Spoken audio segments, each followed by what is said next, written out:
স্বাস্থ্য দপ্তরের সিএমও অফিসে হলো শনিবার রক্তদান শিবির।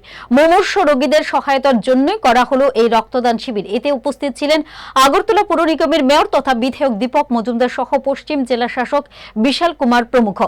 মেয়র সাহেব বললেন, রক্তদান করে রক্তদাতারা তাদের জীবনে শ্রেষ্ঠ কাজ করলেন। আমরা বিশেষ করে রক্তদান মহদান এটাকে সামনে রেখে আমাদের রাজ্যে কিন্তু একটা দৃষ্টান্ত হয়েছে সারা ভারতবর্ষের কাছে। প্রত্যেকে কিন্তু পরের জন্য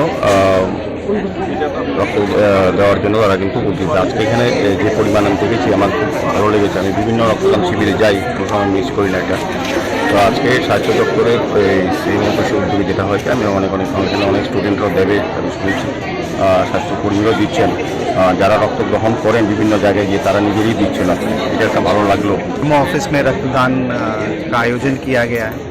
साथ ही साथ कई हेल्थ सर्विसेज भी दी जाएंगी यहाँ पे आम जनता को। लगभग 150 से 200 लोगों का हम उम्मीद करते हैं कि आएंगे। और ये त्रिपुरा सरकार की एक पॉलिसी लेवल एक अग्रिम सेवा है। इसमें ऑलरेडी कई डिपार्टमेंट्स के साथ मिलके एक कैलेंडर बनाया गया है। उस कैलेंडर के अनुसार रक्तदान दिया जा रहा है, ताकि हमारे जो आम जनता है उनको कभी भी रक्त की समस्या का समाधान समस्या को फेस ना करना पड़े।